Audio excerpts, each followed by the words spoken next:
y decir que Miguel Centella Soler es doctor arquitecto, profesor de la Escuela Politécnica de Cartagena, y versará su ponencia sobre ordenación del territorio y planificación de los pueblos de colonización en Almería. Como he dicho, arquitecto por la Escuela Técnica Superior de Arquitectura de Barcelona, doctor arquitecto por la Universidad Politécnica de Cataluña, Miguel Centella Soler, en la actualidad es profesor del área de proyectos de la Escuela Técnica Superior de la Arquitectura y Edificación en la Politécnica de Cartagena. En 2012 constituye y es responsable del grupo de investigación Habitat Colectivo en la Universidad Politécnica de Cartagena y ha sido director de la Escuela de Arquitectura e Ingeniería de la Edificación de la Universidad de Cartagena y presidente de la Comisión Fin de Grado de Arquitectura.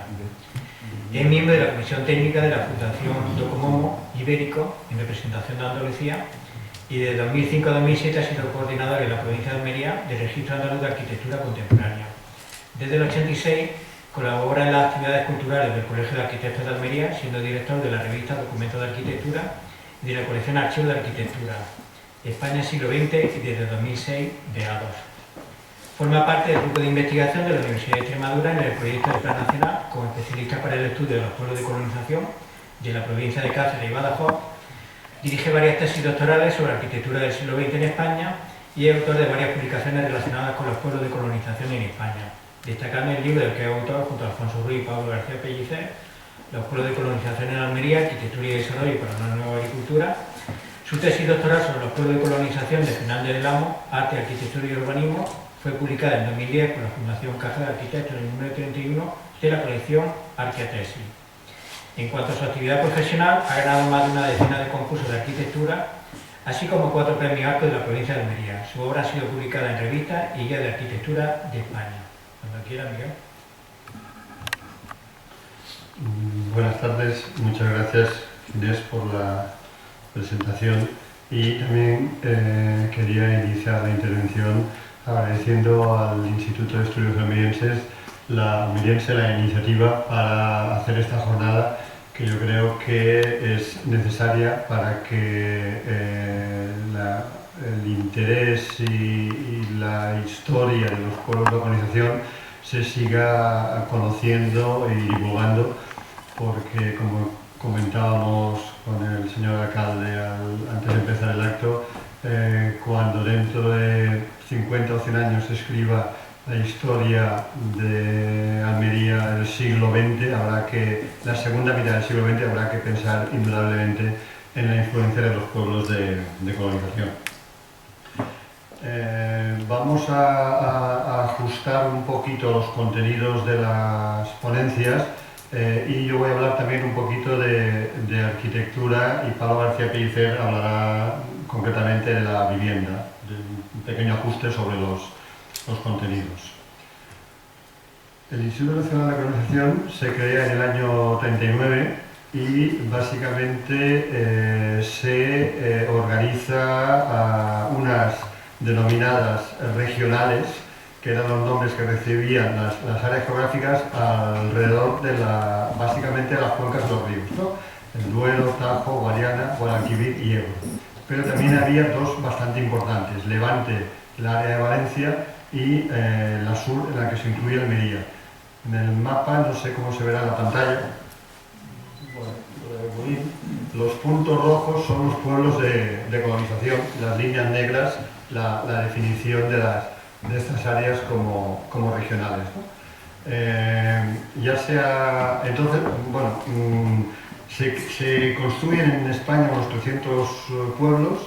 Es muy difícil precisar las fechas, pero a mí me gusta, porque son como 25 años redondos, fijar la fecha de 1945 y 1970, ¿no? Los primeros datos que hay de algún pueblo o alguna ampliación es de 1945 y el último pueblo, los 2 últimos pueblos que se construyen, que se proyectan en España, son el Solanillo y San Agustín en el año 68. Digo que se proyectan porque como los pueblos muchas veces se construían en diferentes fases, es muy difícil decir una fecha de terminación del pueblo. Entonces, nosotros en el libro el criterio que tuvimos, y cuando yo hablo de los pueblos de otros sitios de España, siempre tengo como criterio la fecha en la que se proyecta el pueblo, porque es una fecha que es fija. Cuando se termina es difícil saberlo, ¿no?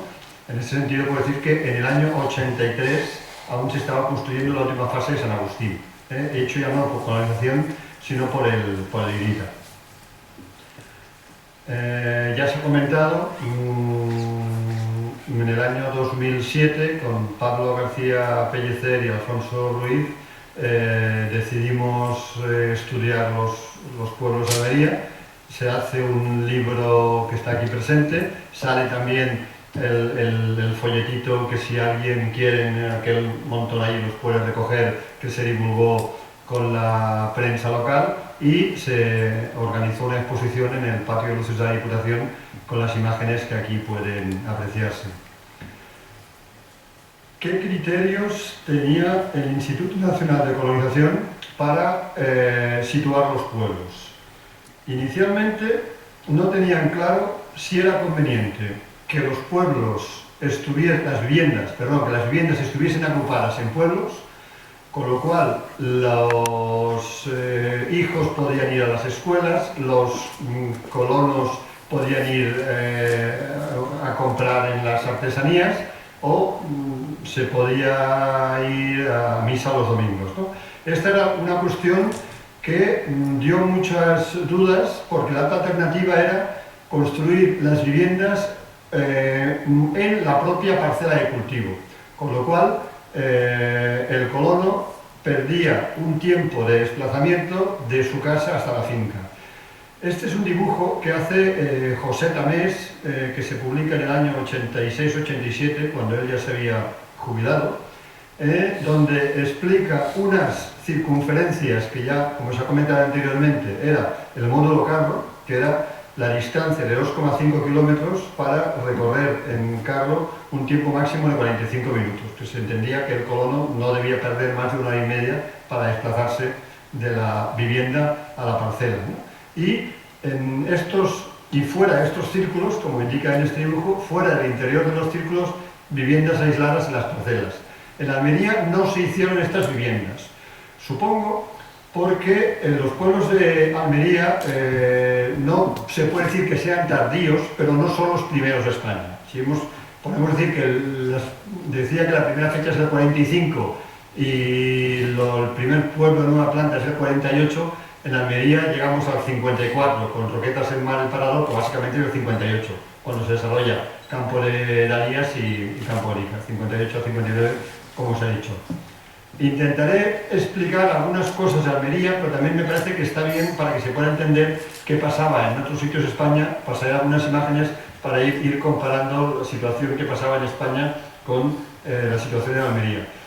Por ejemplo, en esta imagen de la izquierda, en la situación de las parcelas en la finca Las Torres en Sevilla, no estaba claro, no había pueblo como tal, y en estas parcelas se pueden ver como unos caminos de acceso, y las viviendas estaban colocadas junto a la parcela, ¿no? En esta imagen de la derecha corresponde a Alicante. En Alicante hay 2 pueblos, San Isidro de la Batera y el Realengo. El primer término es San Isidro de la Batera, y al final del Realengo, y puede verse las viviendas diseminadas que se hacían cuando estaban fuera del ámbito de actuación del módulo carro. En Almería, luego ya esto ya lo paso rápido porque se han citado los pueblos, los arquitectos y los años: Huercalavera, Darías y Níjar. Este es un plano, bastantes de la documentación que aquí aparece, lógicamente está recogida en el libro, ¿no? Es un plano donde, de una manera un poco rara, aparece el ámbito de influencia de la zona de San Agustín y el Solanillo, y en cambio no aparece la Puebla de Vícar, que debería estar por aquí. Por algún error se olvidaría, pero ahí debería estar la Puebla de Vícar. Y ya se ha comentado también que se organizaba unos sectores de básicamente extracción de agua, porque era el material imprescindible para que pudiesen desarrollarse los cultivos agrícolas, que a su vez dieron el potencial económico para los pueblos de colonización.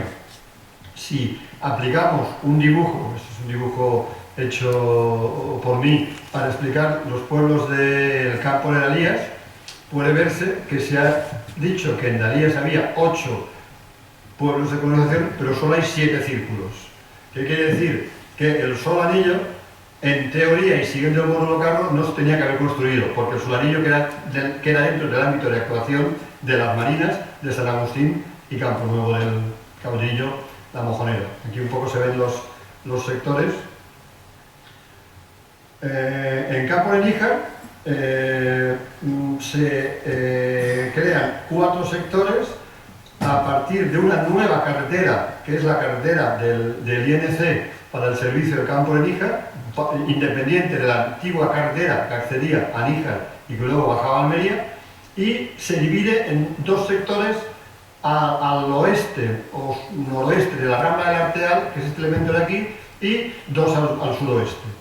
Este plano me parece interesante porque acabo de decir que era importante tener agua, pero la otra condición es que hubiese fincas para que los colonos las pudiesen explotar. Entonces en este plano se indica aquí abajo fincas propiedad del INC, que son este tramado rayado, que son estos elementos de aquí, que quiere decir que si había fincas se podía traer colonos a hacer viviendas. Por eso muchas veces los proyectos se hacían en fases. En el proyecto inicial se contemplaba primera fase, segunda fase o tercera fase, ahora veremos algunos planos, y tal como se iban adquiriendo fincas para que los agricultores pudiesen cultivarlas, se iban ampliando los pueblos. Este debe ser un plano que no sabemos ni fecha ni firma, pero debe ser como en el año 58, porque en el 58 se proyectan Campohermoso y Pueblo Blanco, mientras que San Isidro y Atochares, que son del 59, aquí se indican, pero no aparecen en el dibujo. El dibujo que pasa a continuación es posterior porque ya se ve que han aparecido aquí como más fincas, más parcelas, y está firmado por Francisco Langle, que él es funcionario del INC en el año 63. Se adscribe a la delegación de Almería en el año 63. Y este es el dibujo del módulo Carro del campo de Níjar, donde vemos que Campohermoso y San Isidro son tangentes y Pueblo Blanco y Atochares tiene lógicamente zonas comunes con los otros 2 pueblos. El Instituto Nacional de Colonización realizaba bastante documentación para que se conociese su actividad. En el año 56, cuando hemos dicho que estos pueblos se desarrollan entre el 58 y 59, se hace este díptico o polidíptico donde se explican algunas cuestiones vinculadas con la zona de Níjar, ¿no? Vemos evidentemente todo vinculado en aquella época con la extracción de agua, los motores, perforaciones, extracción de agua, y aquí se explican también los 4 sectores que hemos visto antes, y aquí puede intuirse, porque no se podrá leer, que hay en función, este es el listado de los sondeos, y aquí al final el caudal en metros cúbicos o litros por segundo, no recuerdo. Entonces aquí va explicando que a partir de la extracción de agua que se puede tener, se pueden poner fincas de cultivo y se pueden ir ampliando los pueblos para ir atrayendo a nuevos colonos. En la zona del Saltador, es la zona más al norte de la provincia. Este es un dibujo muy bonito porque en general todos los dibujos de arquitectura son en blanco y negro, pero los dibujos de trazados de estudios de los sectores normalmente se coloreaban, ¿no? Normalmente eran con acuarelas. Es unos planos que estaban en la delegación, o deben estar aún en la delegación de Almería, en la actual, supongo ya, ¿no? Que puede verse el pueblo de Huercalovera con la ampliación aquí y el Saltador, este pueblo de aquí, con los 2 radios, y el módulo Carro, ¿no? Este es el del Saltador y este sería el de San Isidro.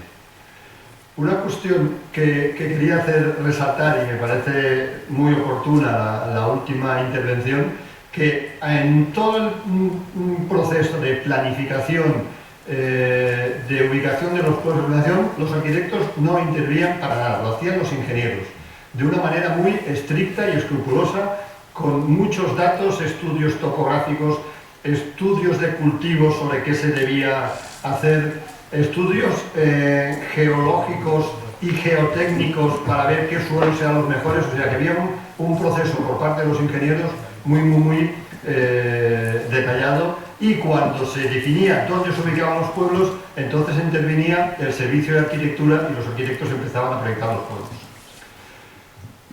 ¿Qué criterios tenían los arquitectos para proyectar los pueblos? Estaba totalmente abierto y algunos autores ya hemos escrito que era un laboratorio urbanístico y arquitectónico. Los arquitectos podían experimentar lo que les interesase.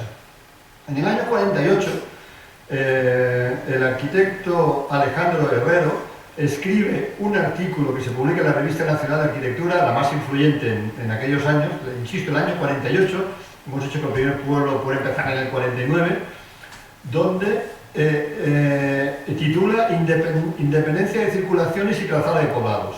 Y hace tres esquemas que me parecen como claves para entender cómo es el trazado de los pueblos.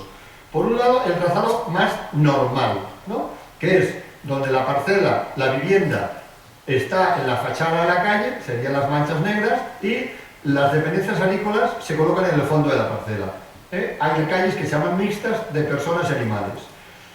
¿Qué alternativa hay a esta opción? Pues separar los carros de los animales.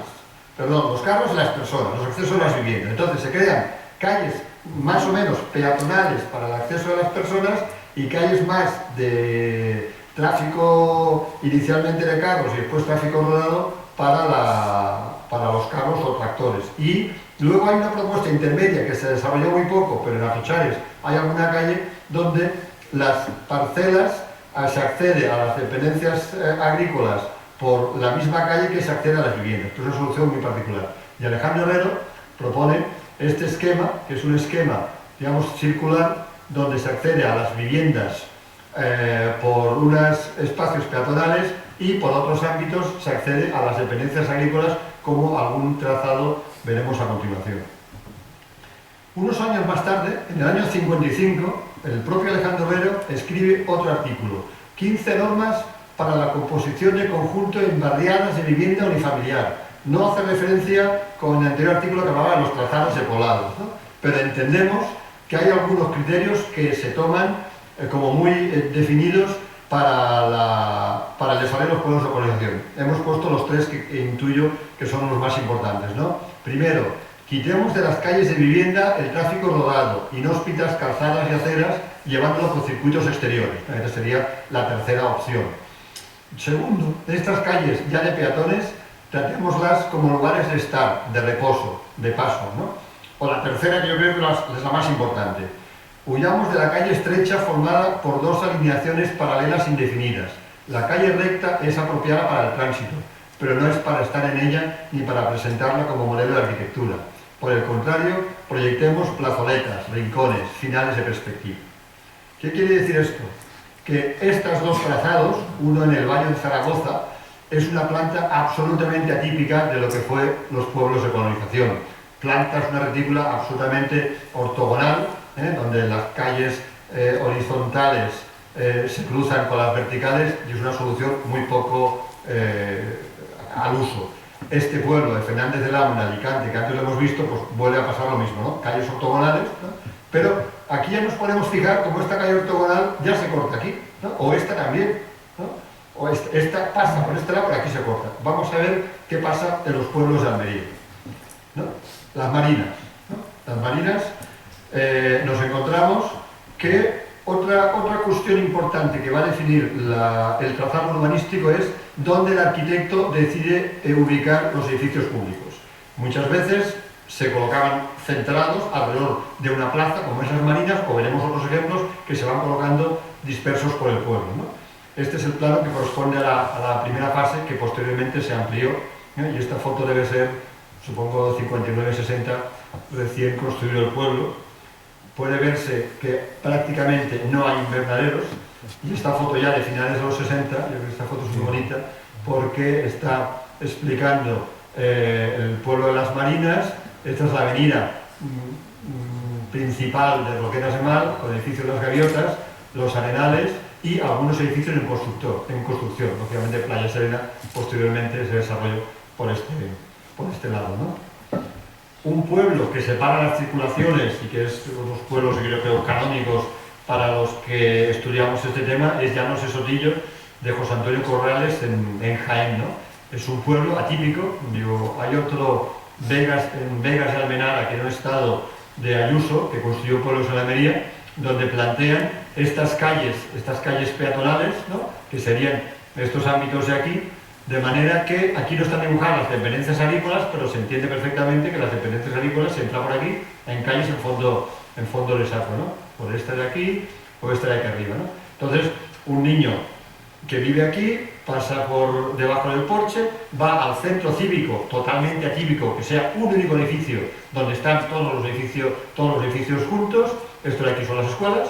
Al final, en este elemento un poco más alto, aquí no está dibujada la torre de la iglesia, y entre medio el edificio administrativo, ¿no? Y es un pueblo, digo, totalmente atípico, estructura reticular y separación de circulaciones muy claras, ¿no? Fernández del Amo, otro arquitecto que conozco bien porque realicé la tesis doctoral sobre él. Si tenemos un rectángulo y queremos que las calles no sean rectas, lo podemos deformar con un hexágono y aparecen estas parcelas, estas manzanas todas iguales. Aquí agrupa los edificios públicos y en el resto diferentes parcelas con sus viviendas y dependencias agrícolas, ¿no? Este pueblo, cuando estaba en Madrid y conocí, consultando documentación, en colonización, en el instituto le llamaban el pueblo de los toneles, ¿no? Por la forma que tiene estas manzanas. Pasamos a Huercalovera, ¿no? Y iré alternando pueblos de España con Almería, ¿no? Huercalovera es un pueblo canónico en el sentido de que la plaza cuadrada, veremos algunas más, organiza la iglesia, vivienda del cura, dependencias de acción católica, las artesanías, el centro social, y solo tiene aparte las 3 escuelas con las 3 viviendas de maestros, ¿no? Posteriormente la Junta de Andalucía construyó unas viviendas por aquí que no tienen nada que ver con lo que se construyó en colonización, ¿no? Pasamos a Tochales. Tochales tiene una estructura, es el pueblo que quizá tenga en Almería la topografía más importante, va subiendo, esto está orientado hacia el norte, va subiendo hacia aquí, encontramos la iglesia con un cierto porche que articula el edificio administrativo, y aquí la escuela, y en este caso puede verse lo que decía de las calles estas un poco raras, en el sentido que entendemos que esta calle está en acceso a las viviendas y aquí son dependencias agrícolas. Tiene una separación de circulaciones como un poco rara, ¿no? En cambio, esta calle de aquí accede por un lado a dependencias agrícolas y aquí viviendas igual que esta. Insisto que era un dibujo, el dibujo en el medio que había dibujado Alejandro Herrero, pero que es una solución bastante poco habitual, ¿no? Estas fotos tan bonitas de recién construidos los pueblos donde ahora hay vegetación, y se puede ver aquí ya cómo se estaban abancalando las tierras para el cultivo de los invernaderos, ¿no? Y la torre del depósito de aguas, que después hablaremos.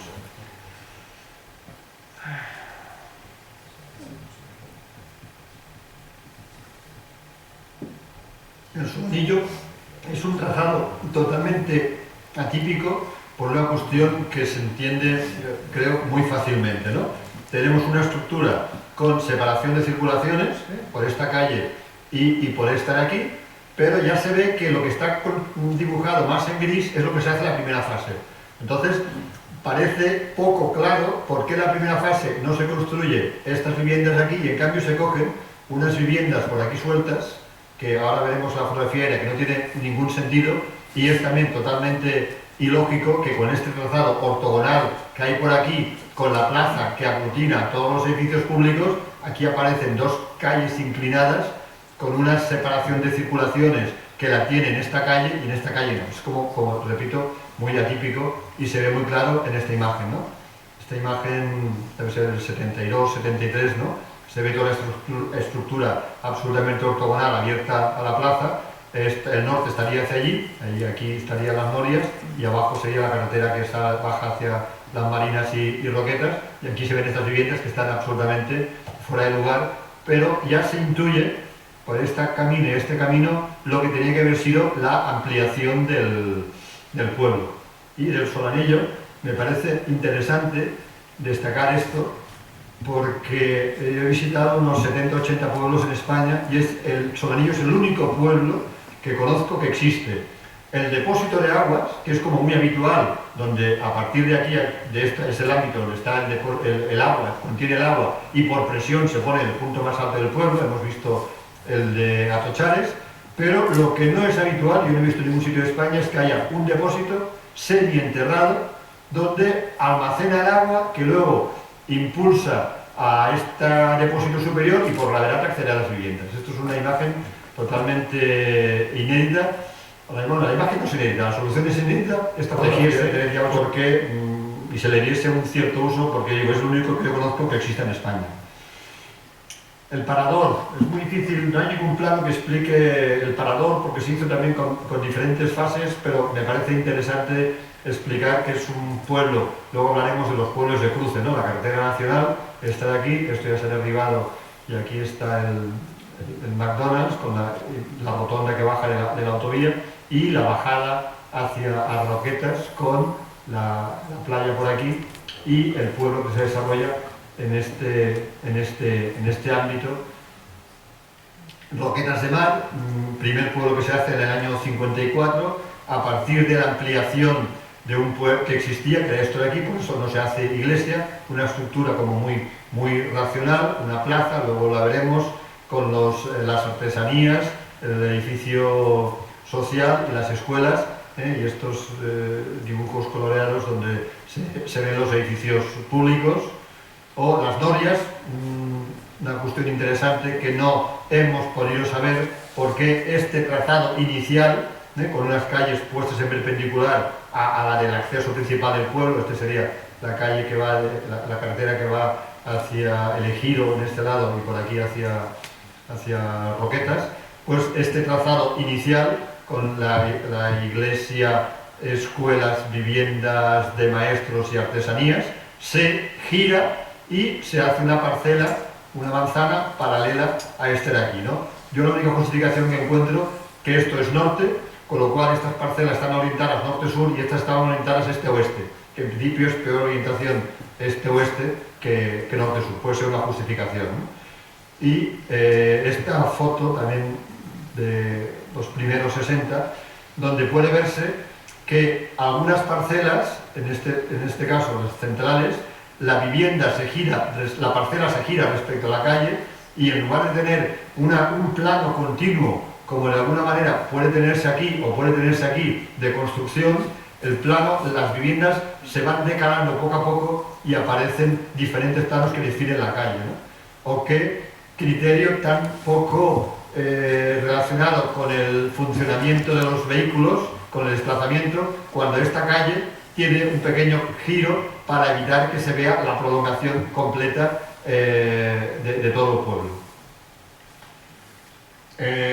Pueblo Blanco, solo se construye el plano de abajo con la iglesia, artesanías, edificio del ayuntamiento, la escuela por detrás, ¿no? Y cuando hablaba de un laboratorio urbanístico y arquitectónico me refería a que raro que esta parcela, esta manzana que no se va a construir, tiene un trazado curvo, ahora hablaremos un poco de los trazados curvos también, ¿no? Tiene un trazado curvo, pero digamos, esta manzana es totalmente irracional, no tiene dos parcelas iguales, cuando la colonización lo que intentaba era tener unas pautas para repetir y de alguna manera poder abaratar la construcción de las viviendas, ¿no?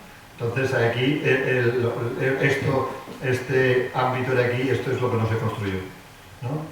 Puede verse la fotografía también de los primeros 60 con la iglesia y los porches, siempre era habitual un porche que articulaba los edificios públicos, ¿no? O San Isidro en Huercalovera, puede verse también una trama más o menos ortogonal, girada respecto a la carretera de acceso. Esto es la antigua carretera nacional. Los que somos un poco mayores recordamos que por la carretera veníamos por aquí y nos encontrábamos de frente con el pueblo de colonización.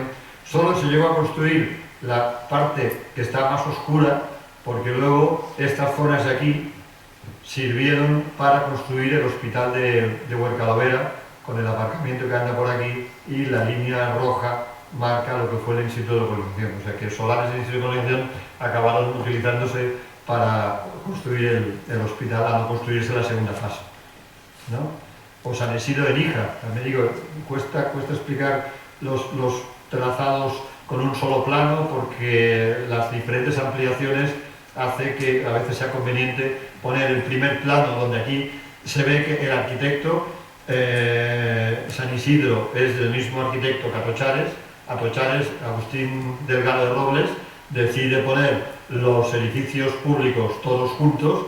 También es un pueblo más pequeño, evidentemente, pero San Isidro lo que hace es dispersar la iglesia, el ayuntamiento, tiene centro social, porque es un pueblo grande. Estos son los colegios, viviendas, aquí deben ser, supongo, los hogares rurales, ¿no? Entonces, aquí se entiende muy bien los edificios públicos, aquí se entiende menos, pero aquí se puede entender también que es una retícula ortogonal que va estructurando las diferentes calles del pueblo, ¿no? Esto es importante, a mí me gusta resaltar esto, es una fábrica de deshidratación de alfalfa, y que creo que fue la única edificación que se construyó en los pueblos al margen de los usos habituales y edificios que se construían para la colonización, ¿no? Una fábrica de deshidratación de alfalfa que ahora se ha convertido en la cooperativa del pueblo y ampliado por detrás.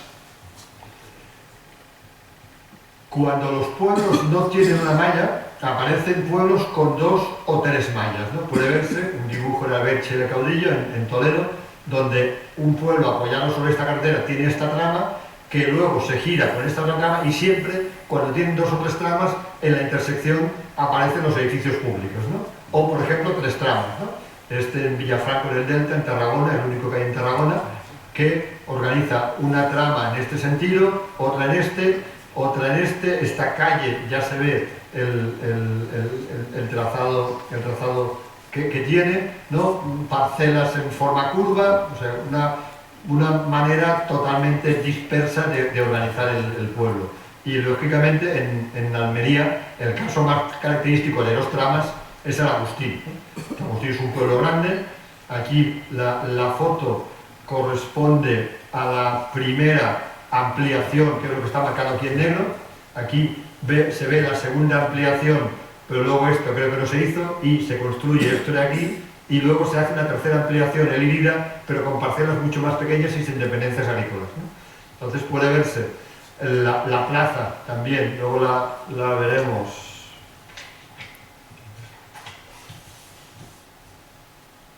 Luego veremos la plaza que articula todo el pueblo, como la calle esta no atraviesa el pueblo, o sea que es una calle que gira, o esta de aquí, ¿no? Ahora en la plaza también se verá con más en detalle como esta calle no es una calle recta, sino que tiene un pequeño quiebro para evitar esas prolongaciones de vistas que decía el artículo de Alejandro Herrero, ¿no?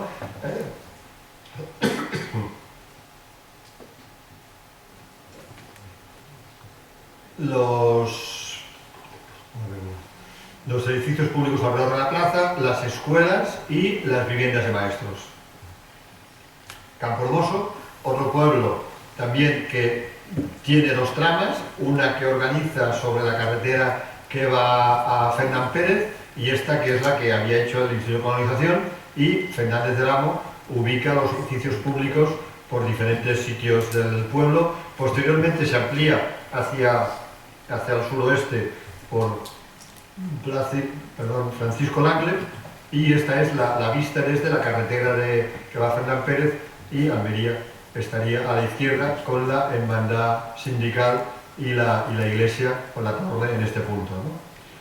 Trazados curvos orgánicos, por explicar otras cuestiones que se han hecho en España. Hay trazados curvos, el más significativo quizás sea Esquivel, de Alejandro de la Sota, un arquitecto importante en la arquitectura española del siglo XX, ¿no? O trazados orgánicos de Fernández del Amo, en los años 60, hace Cañada de Agra, La Vereda y Miralrío en Jaén, ¿no? Con tramas, digo, totalmente atípico de lo que hacía el Instituto Nacional de Colonización. Aquí todas las viviendas mirando al río, mirando hacia afuera, y en cambio aquí en La Vereda él en la memoria explicaba que era una cortijada y quería que los niños corriesen por estos patios, ¿no? Hay también otra distribución, otra denominación de cómo pueden distribuirse los pueblos, que es cómo se relacionan con la carretera, ¿no? Lo he dejado un poco para el final y por la brevedad he puesto algunos dibujos que están en el libro, donde hay pueblos tangentes que básicamente son los que la plaza se abre hacia el pueblo, o pueblos de cruce. Antes he citado el Parador, o también podría ser Níjar, ¿no? Y un pueblo difícilmente clasificable es Puebla de Vícar. Es el pueblo más pequeño que he visto en España. Bueno, Puebla de Vícar ya sabéis que está prácticamente desaparecido, solo queda esto de aquí. Puebla de Vícar tenía 10 viviendas de colonos, más una de obrero y la vivienda del maestro. Tenía 13 viviendas con la iglesia, la escuela, las artesanías y las dependencias municipales, ¿no? Solo se llegó a realizar la primera fase y, aunque se hubiese construido la segunda, no, se supone que son 2 tramas, pero tampoco está claro porque se gira la parcela de una manera muy radical, y puede verse como las dependencias agrícolas se colocan al fondo de la parcela, pero estas parcelas están dispuestas en forma de pez, y estas de espina de pez, y estas están una detrás de otra. O sea que, insisto, la capacidad siempre de experimentar y de buscar nuevas soluciones. Esta es la foto tan bonita de Puebla de Vícar, de finales de los 60. Y este es un poco el resumen de esta primera parte, donde ya se ha comentado al principio, estas 20 y pico mil hectáreas que hay de invernaderos en el campo de Darías han surgido debido al impulso del Instituto Nacional de Colonización de construyendo los 14 pueblos. Yo algunas veces he dicho que alguien tendrá que hacer una tesis doctoral sobre la influencia de los pueblos de colonización en el desarrollo de la agricultura almeriense. Un tema que alguien algún día tendrá que hacer, ¿no? Vamos a ir pormenorizando un poco más y pasaremos a ver la plaza y los edificios públicos, la de Roquetas de Mar, organizada sobre este porche, ¿no? O la de San Agustín, que explicaba antes, ¿no? Aquí se ve mejor el quiebro de esta calle, el edificio social, las artesanías. Esta foto está hecha desde la torre de la iglesia, que es esto de aquí, todo esto es el centro parroquial, la torre, el porche, la iglesia y la vivienda del párroco, con el edificio municipal puesto aquí, ¿no? La Campo Nuevo del Caudillo, la Mojonera, con un remate que yo llego a verlo creo en su momento, y luego al final ha desaparecido, que eran unos pináculos revestidos con cerámica muy bonitos, que en algunos pueblos de España aún se conservan, ¿no? Los edificios públicos, el ayuntamiento, esta imagen me gusta porque explica también algo que hablará seguramente Pablo de la vivienda, ¿no? Como la relación entre figuración y abstracción, que ahora yo acabaré hablando en el tema del arte, como ha citado antes Ginés, pero que me parecía interesante explicar que cada Pueblo Blanco es del año 59, San Isidro es Pueblo Blanco es del 58, San Isidro del 59, en el mismo año 2 arquitectos entienden la arquitectura totalmente diferente. Y esta cuestión que a mí me parece anecdótica explicar, esto encima de los ayuntamientos era la solución que hacía José García Nieto de Gascón para colocar los depósitos del agua para tener presión para el resto del municipio. O sea que el depósito de agua estaba encima del salón de plenos. Curioso, pero es así.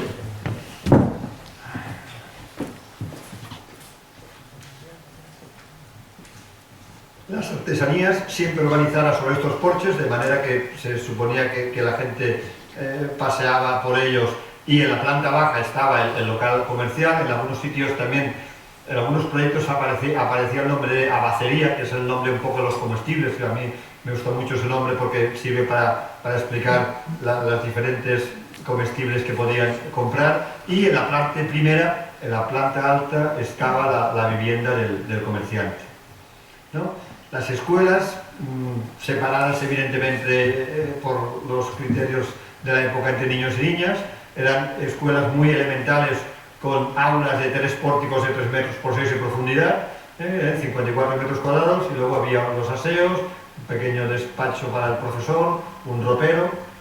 ¿no? Los arquitectos Fernández del Amo más singulares se salieron en algunos casos, y esta planta poligonal que yo creo que tan diferente de las otras soluciones, como era capaz de organizarla para luego se podría seguir construyendo otras escuelas, ¿no? O las antiguas escuelas de San Agustín, ¿no? Con esta solución creo tan interesante de que tenía una ventilación cruzada, que esto es lo que ahora muchos llamarían arquitectura ecológica o sostenible. Pues bueno, en el año 68 algunos arquitectos que ya conocían estas cuestiones ya las utilizaban. Acabamos ya los edificios públicos con las iglesias. En general los pueblos pequeños tenían la capilla más pequeña y alguna espadaña, como es las Norias o Atochares. Las Marinas ya tenemos la torre. Campo Nuevo del Caudillo, la importancia de las torres, y también en San Isidro en Níjar. Cómo el campanario se convierte en un hito del paisaje, y es una pena, y repito, los que ya tenemos una edad recordamos que cuando íbamos por la carretera nacional localizábamos el parador por la torre y íbamos a la Puebla de Níjar por la torre. Ahora, por cuestiones urbanísticas que no vienen al caso, han desaparecido las torres engullidas por bloques de viviendas. Y me parece interesante estas plantas cuadradas que aparecen básicamente en los pueblos de Almería, pero en otros pueblos de España otros arquitectos utilizaron más el hormigón, ¿no? O esta torre del priorato, también el arquitecto Fernández Alba, donde alguien ha escrito que parece más una torre de un edificio civil que no de una iglesia, y tiene como bastante razón. O Alejandro de la Sota, una planta totalmente moderna en Esquivel, nos sorprende con este, casi podríamos llamar, minarete. Acabamos hablando de las iglesias. No me da tiempo de hablar y tampoco es el momento, de la arquitectura de las iglesias y cómo se evoluciona de la planta basilical a la planta postconciliar con la celebración del Concilio Vaticano II en el año 62 y 65. San Francisco o el Canovera, planta basilical. San Agustín, una planta cuadrada con el presbiterio en una esquina. Y esta es la imagen que yo creo que aún debe estar bastante igual, que mantiene toda el ajuar, el mobiliario y todas las piezas artísticas que había en la iglesia de Atochares, excepto que han pintado, que inicialmente todas las pilas bautismales eran de piedra. Y un poco esta imagen, aunque ya sé que voy un poco justo de tiempo, me sirve para explicar algo que estaba fuera del contenido como tal de la planificación, pero me parece muy importante explicar la importancia del arte en las iglesias de colonización, y que en el libro que hicimos de Almería fue la primera vez en el 2009 que empezamos a escribir sobre algún libro que hablase del arte de colonización, cuando ahora posteriormente otros libros posteriores ya lo están haciendo. Soy breve y acabo en 5 minutos, ¿no? Año 1951, Franco renueva el gobierno y nombra de ministro de Educación Nacional a Joaquín Reíz Jiménez, un personaje aperturista que en el año 52 decide crear el Museo de Arte Contemporáneo, y nombra a Fernández del Amo, ya lo hemos citado varias veces, arquitecto y funcionario del instituto, director del Museo de Arte Contemporáneo. Fernández del Amo en el año 53 organiza el curso de arte abstracto en Santander, y en el 55 crea una sala en la actual biblioteca, en los bajos de la Biblioteca Nacional, para que pudiesen exponer artistas. Y en el año 83 es la primera cita que hay que se habla de este tema por la periodista Enriqueta Antolín, que escribe el artículo con el sugerente título de Artistas infiltrados, rojos, ateos y abstractos en los pueblos de Franco. No se puede decir más con un título y un subtítulo, ¿no? Bueno, es un tema muy interesante. Voy a ir simplemente a dar pinceladas para que se conozca de la figuración a la abstracción. Teresa Eguíbar, más figurativa. José Luis Sánchez, esto hay varios, este de la Paloma, no sé si es el de Solanillo o el de la Mojonera, y este es el Calvario de chapa de cobre de José Luis Sánchez en las Marinas, ¿no? O Antonio Suárez, un artista fundador del grupo El Paso en el 57 y que falleció hace un par de 3 años, hace en Puebla de Vícar este mural más abstracto que lo llega a firmar en esta baldosa de aquí, y 3 años posteriores hace el Solanillo, mucho más figurativo, no lo firma, ¿no? O la cerámica, Atochares, San Agustín, vidrieras, antes lo hemos comentado, estas vidrieras vidrieras emplomadas, vidrieras hormigón, algunas más abstractas, algunas más figurativas. Esta es el Parador, San Agustín, más simbólicas, o el Calavera, ¿no? La escultura, seguimos con estas imágenes figurativas de Teresa Aguilar, o la Virgen del Rosario en Roquetas de Mar, un San Isidro muy conocido, o esta Inmaculada de Eduardo Carretero en la fachada exterior de Atochares, ¿no? Pintura, Pueblo Blanco, hay muy pocos viacrucis pintados, la mayoría son cerámicos, de Juan Ignacio Cárdenas en el Saltador, San Francisco o el Calavera, o, para terminar, un homenaje a los pintores indalianos en Roquetas de Mar. Existe aún, la Virgen del Rosario no está en esta posición, pero unos retablos con figuras de la vida de Jesús en la iglesia de Roquetas de Mar, pintado por Jesús de Perceval, y un discípulo suyo, Luis Cañadas, pinta este tríptico de la Virgen de la Fuensanta en la iglesia de la Mojonera. Y bueno, no es el momento de hablar, pero me parece que todos estos aditamentos poco favor le hacen para potenciar la figura de los cuadros de Cañadas. Nada más.